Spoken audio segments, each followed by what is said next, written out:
Բարի լույս, հարգելի ժողովուրդ, բարի լույս երկիր, բարի լույս ազգ։ Այս թեման ինձ համար կարևոր էր, դրա համար որոշեցի առավոտյան այնուամենայնիվ ժամանակ գտնել եւ այս հարցին անդրադառնալ, որը մեր իհարկե վերջին օրերի մեջ թվում է ընթացիկ լրահոս։ Իրականում սա լուրջ եւ բավականին տևական խոսույթ է, մի այսպիսի գաղափար է, որ փորձում են մեզանում տարածել, դա նոր թշնամու գյուտն է, հայտնաբերվել է նոր թշնամի, պարզվում է, որ այդ նոր թշնամին մթնոլորտային աղտոտվածությունն է, կեղտոտ օդն է, ես սրան հատուկ չէի անդրադառնա, եթե սա ունենար ժամանակավոր և լոկալ բնույթ, բայց սա ձախականության, սոցիալիստության, սոցիալիզմի, կոլեկտիվիզմի հիմնական խոսույթներից է, որը մեզանում եվրոասոցացման այսպես կոչված տրամաբանության շրջանակներում փորձում են արմատավորել։ Եվ հիմա ժողովուրդ արդեն պետք է վախենալ ուշադիր մթնոլորտային աղտոտվածությունից, այ օդի աղտոտվածությունը, պետք է վախենալ տերևներ այրելուց, եթե դուք ձեր այգում խաշամը, այսինքն չորացած տերևները հավաքում եւ միտեղ մի անկյունում այրում եք, այ դրանից վախեցեք, դա մահացու է,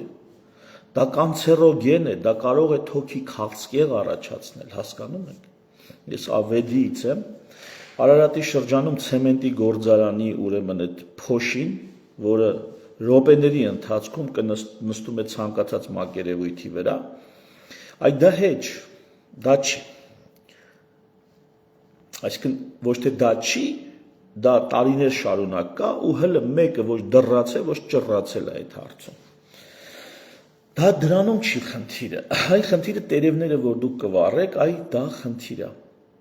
Խնդիրը այդ վառելու տերևներն են, այդ ծուխը։ Եվ այս ամեն ինչը ընթանում է այն ինֆորմատիվ գրոհի Արեգ Քոչինյանի թեթև ձեռքով, Հաջիևի լավ բարեկամ Արեգ Քոչինյանի թեթև ձեռքով, ուրեմն այս օրերին, ուրեմն քարոզվող այն խոսույթի զուգահեռ, որ այ Հաջիևը մեզ մեսիջներ է ասել, որ մենք փոխանցենք հայ ժողովրդին, իրենք գնացել են Աստծու մոտ, Աստծուն են տեսել, թե Աստծու հրեշտակապետին են տեսել, իդեմս Հաջիևի։ Հիմա եկել են մեզ բացատրում են, որ Ադրբեջանը մեզ թշնամի չի, Ադրբեջանը այդ հեչ մեզ թշնամի չի, մեր թշնամին չորացած տերևներն են, հանգարց չվառեք, հանգարց թշնամուն առիթ չտաք ձեզ թունավորելու։ Այնինչ պարոն Արեգ Քոչինյանը պիտի ադրբեջանցիներին այդ բանը բացատրի։ Այ Ադրբեջանում Արեգ Քոչինյանի պես ցույց կտակ, քանի բլոգեր, քանի հրապարակախոս կամ պետական կամ չգիտեմ հասարակական գործիչ են քարոզում ադրբեջանցիներին, որ հայերը մեզ թշնամի չեն, այ մարդ։ Հայերը մեզ թշնամի չեն։ Քանիսն էին դա քարոզում, երբ որ Ալիևը Զանգեզուրի միջանցք էր պահանջում ու հռչակագրի մակարդակում առնվազն այդ միջանցքը ստացել է, հռչակագրի մակարդակում։ Ես ասեմ, որ դա հնարավոր է հետ շրջել, դա այդպես անդառնալի բան չի, էլի։ Այ հռչակագրի մակարդակում մինչև ստանալը քանի հոգի Ադրբեջանում քարոզել, որ հայերը մեր բարեկամներն են, հայերը մեզ թշնամի չեն։ Քանի հոգի է քարոզել, երբ որ 20 թվականի պատերազմից եւ մեր պարտությունից հետո, քանի հոգի է Նիկոլ Փաշինյանի այդ կապիտուլյացիոն փաստաթղթի ստորագրումից հետո հայտարարել, որ հայերը էլ մեզ թշնամիներ չեն։ Եվ հիմա Հայաստանում այսպիսի մի խոսույթ է շրջանառում, որ վերջ թշնամու փոփոխություն է տեղի ունեցել։ Գտել ենք նոր թշնամի, գտել ենք իրական թշնամին։ Պարզվում է դա Ադրբեջանը չի, Ադրբեջանի իշխանությունները չեն, Ադրբեջանի իշխանությունները նույնիսկ կարող է իրանց սեփական ժողովրդին բարեկամ չլինեն։ Իրենց սեփական ժողովրդին, հասարակ մարդուն, շարքային մարդուն, նա կարող է նույնիսկ նրա բարեկամը չլինի։ Բայց Արեգ Քոչինյանը եկել համոզում է հայ ժողովրդին, որ նրանք հայերի բարեկամներն են։ Նրանք մեզ թշնամի չեն։ Նույնիսկ տես մի բան ա գրել Քոչինյանը, հիմա կասեք նա ով է, որ նրան անդրադառնում եք, կանցնի 1-2 տարի կտեսնեք նա ով է։ Եթե հիմա հələ չեք տեսնում։ Նա ներկայացնում է մի հսկա ծրագիր, որը հələ մենակ իրանով է դրսևորում, նա սիմպտոմն է։ Այդ սիմպտոմի տակը կա լուրջ պաթոգենեզ, ու այդ պաթոգենեզի ախտա ծագման մեխանիզմի թիկունքում կա բավականին լուրջ թարախակույտ։ Արեգ Քոչինյանը պզուկի վրայի են ծայրն է, ծայր տված։ Այդ ծայրն է, պզուկի վրայի սպիտակ ծայրն է, բժշկական լեզվով ասած։ Իսկ չիբանը ավելի արտահայտված, ավելի բորբոքված, դրա տակն է։ Ու այդ չիբանը ես մի անգամով չի լինելու պրծնի։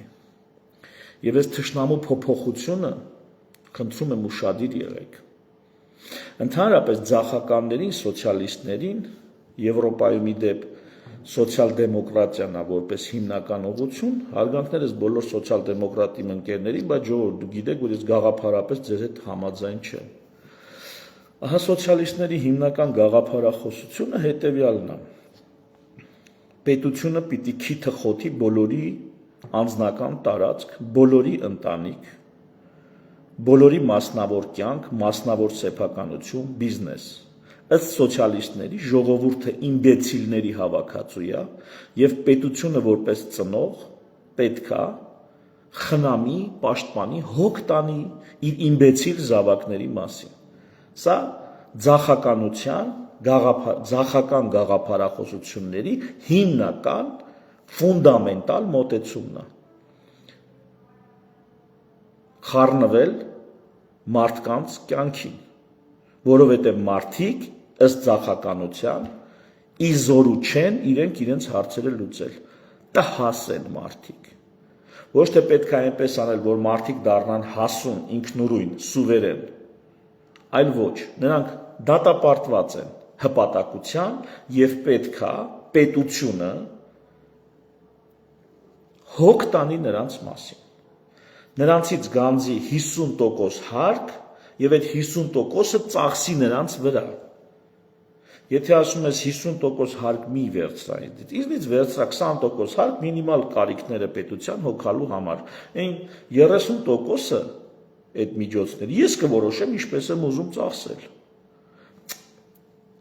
Ձախականությունն ասում է չէ, դու չես հասկանում, դու չգիտես ոնց պետք է այդ փողերը ծախսես։ Դու ինձ կտաս հարկ, ես այդ փողերը կծախսեմ։ Ձախականությունը ասում է դու չգիտես քո բանկում եղած փողը ինչքան վտանգավոր կարա լինի։ Դու պիտի քո բանկային գաղտնիքը ինձ հայտնես, որ ես որոշեմ։ Դու ճիշտ ես ապրում, թե սխալ։ Դու ճիշտ ես փողերը ծախսում, թե սխալ։ Որ հանկարծ հանցագործ փողեր չկուտակվեն ինչով։ Այսինքն փոխանակ գնան հանցագործներին ձերբակալելու եւ դատելու հետևից, եկել են արդար մարդկանց, օրինապահ մարդկանց հետևից, ասում են դուք պիտի ձեր անձնականը, ձեր մասնավորը բացահայտեք պետությանը, մենք պետք է տեսնենք այդ ամեն ինչը, ոչ թե գաղտնալսենք, օրինական, առանց գաղտնիքի, բացահայտ պիտի լսենք ու տեսնենք դուք ինչ եք ապրում, ինչ եք ուտում, ինչ եք շնչում։ Պետության միջամտության այս քարոզը, սա ձախականության ֆունդամենտն է։ Ինչու, որտեղ գտնում են, որ քաղաքացիները չեն կարող լինեն այնքան հասուն, որ իրենց մասնավոր հարցերը լուծեն, իրենց մասնավոր գործերը կարգավորեն։ Եվ ստեղից գալիս է այդ գաղափարը բնապահպանական խնդիրը, որը ինչ է ասում, հասեք, փրկեք, կործանվում ենք, իսկ քանի որ առանձին վերցած մասնավոր անձը չի կարա այդ գլոբալ հարցերը լուծի, ուրեմն ով պետք է լուծի պետությունը։ Ստեղ պետության դերի գերագնահատում է տեղի ունենում։ Ձախականությունը գերագնահատում է պետության դերը։ Ասում է դու միայնակ մարդ կամ դուք մասնավոր համայնք կամ ակումբ, այ դուք չեք կարող այս հարցը լուծեք։ Կամ մի հատ մեծ խնդիր օդի աղտոտվածություն, կամ գլոբալ տաքացում, 70-ական թվականներին եղել է գլոբալ սառեցում։ Այս ձախականների համար միշտ կա մի հատ գլոբալ բնապահպանական հարց, որը պետքա լուծել, որից պետքա փրկել մարդկությունը։ Արդյունքում սկսում են քիթները խոթել մարդկանց մասնավոր հարցերի մեջ, մարդկանց համոզելու համար, որ իրանք չկան այնքան, որ այդ գլոբալ հարցերը դիմագրավեն։ Հաջորդ քայլը, որ սրանք անում են, ասում են ով է պատճառը գլոբալ խնդիրների, մեղավորն ով է, մասնավոր բիզնեսը։ Երևանի շուրջ հանք են աշխատացնում, ավազ են հանում, շինարարություն են անում, այտես մասնավոր բիզնեսը թունավորում է մեր օդը։ Թեև ամբողջ Արարատյան դաշտը այդ ծխի, այդ ծանր օդի ազդեցության տակ է։ Ինչի, որովհետև Արարատյան դաշտում քամի չկա, ընկեր ջան, քամի չկա։ Արարատյան դաշտը ունի այդպիսի թերություն։ Այսօր դատչիկները անգեձեռները այդ օդի ծխի կամ փոշու մակարդակը որոշում եք օդի մեջ, բայց 100 տարի այդպես է եղել, այ ընկեր։ Արարատյան դաշտի վիճակն է դա։ Դուք ոչ դպրոց եք սովորել, գնացել եք, բայց չեք սովորել, ոչ դպրոց եք սովորել, ոչ ինքնակրթությամբ եք զբաղվել, այսօր էլ դարել եք բլոգեր, լրագրող, չգիտեմ, հանրային գործիչ, երկու տեղ երկու հատ պլակատ եք բռնել, այսօր երկարեք մարդկանց ինչ եք ասում, հարայ բուդույ հասեք թունավորվում ենք։ Այն դեպքում, երբ որ Դիլիջանի հրդեհը տեսակ, Աղբավայրի հրդեհը տեսակ, ասենք դրանք հեչ, այ թունավորվում ենք, չթողնեք մարդիկ իրանց մասնավոր տարածքի տերևները հավաքեն եւ այրեն։ Չթողնեք հանգարց։ Դա վախենալու է։ Հասկացաք ինչ են բերում։ Ով է մեղավոր,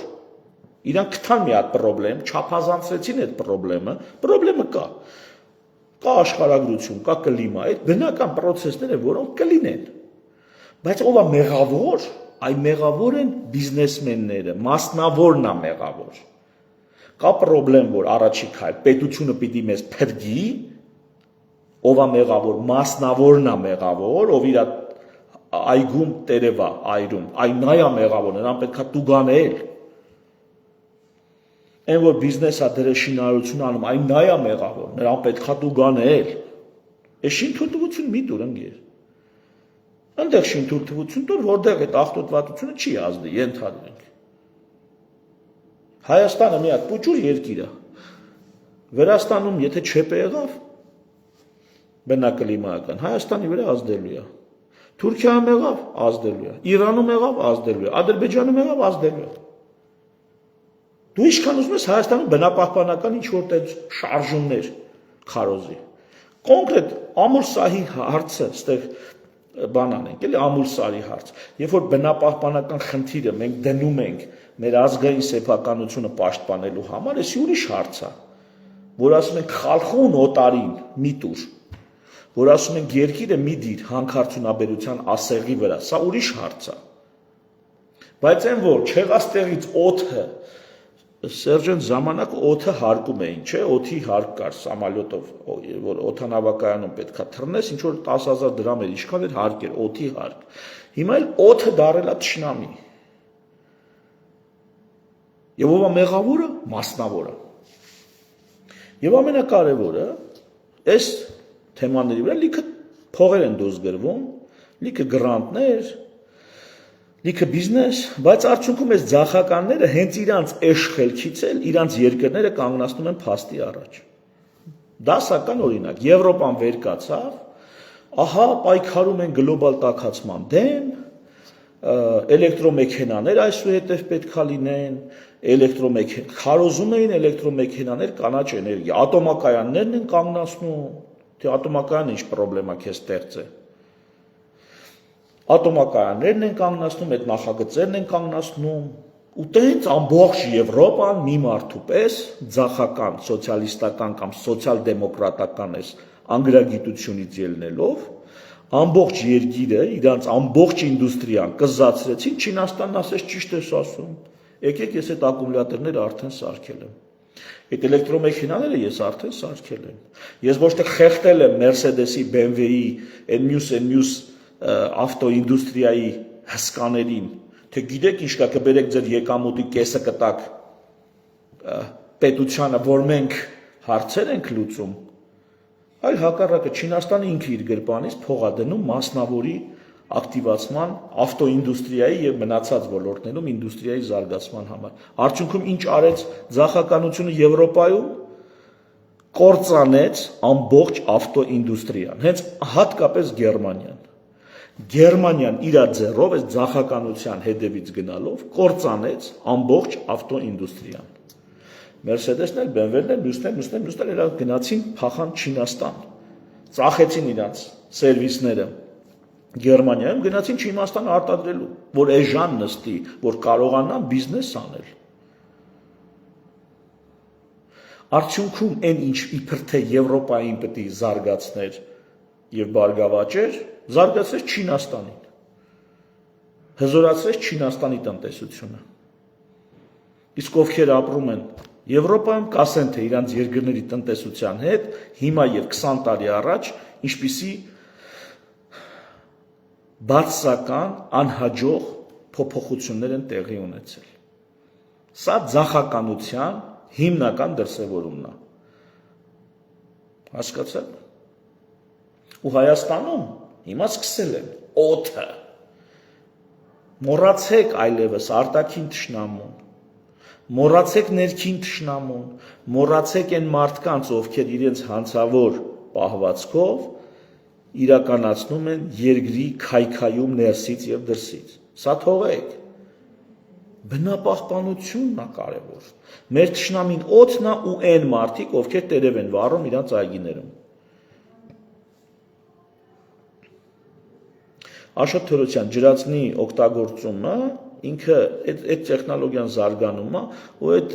չգիտեմ ինձ համար այդքան էլ հիմնավոր չի որ ջրածնի կիրառումը հեշտ հանգիստ կարելի է անել դա չեն անում որովհետև կան տեխնիկական խնդիրներ ու առնվազն տեխնիկական խնդիրներ կան ոնց որ նույն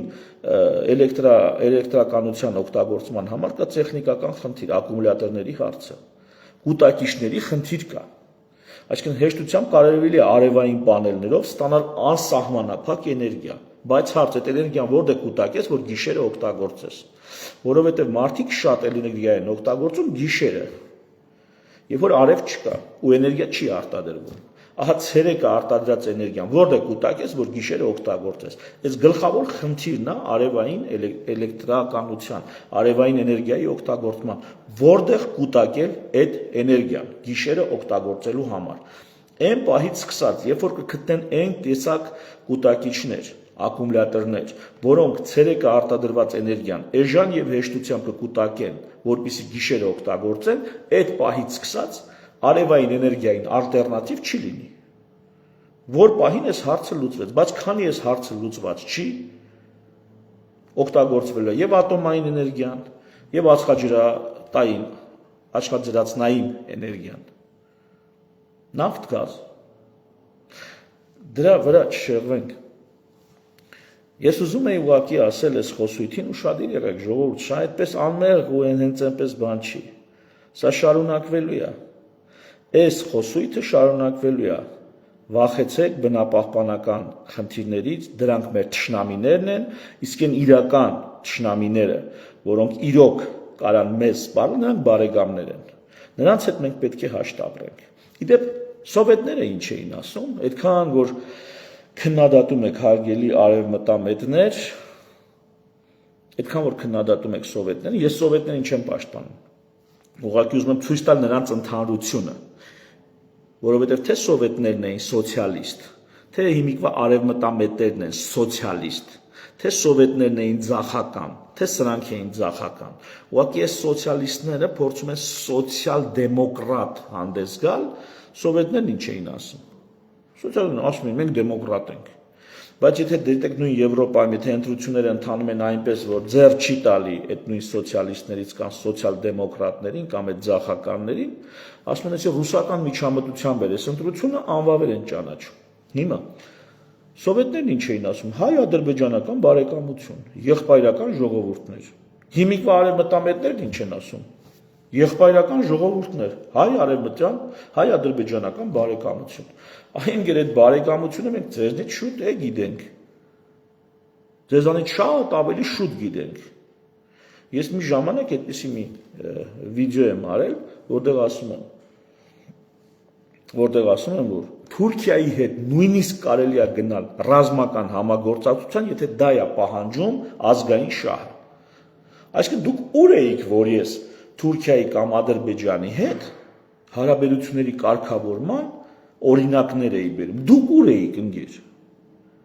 Հա մինչև Հաջիևը չի կանչում, համապատասխան վերաբերմունք ցույց չի տալի, կամ մինչև վերևից ձեզ հրահանգ չի գալի, որ գնացեք եկեք այս խոսույթը տարածեք, դուք դրա մասին, մինչև փող չեք ստանում դրա համար, դրա մասին չեք մտածում, չէ, առանց փողի ձրի այդ խոսույթը, այդ ձևակերպումը ես ինձ թույլ եմ տվել ու մի քանի անգամ, բայց պայման կա դրա համար, ոչ սեփական սուվերենության, ոչ սեփական ինքնության հաշվին։ Ինչ բարդ բան կա։ Ընդունում են մեզ այնպես, ինչպես մենք կանք, ընդունում են, ճանաչում են մեր իրավունքները միջազգային օրենքի հիման վրա, հարց չկա, թե ուզում եք բարեկամություն ունենք, թե ուզում եք հարևանություն անենք, ինչ եք ուզում։ Մեր դիրքերը պահելով, մեր իրավունքները սպասարկելով անենք, բայց եթե մենք պետք է հրաժարվենք մեր միջազգային իրավունքի հիման վրա մեզ հատկացված կամ մեր ձեռք բերած, մեր ունեցած իրավունքներից, եթե մենք պետք է հրաժարվենք մեր ինքնությունից, Հաջիևի մերն էլ, તો դրա քարոզանողի մերն էլ, իմացար, արա։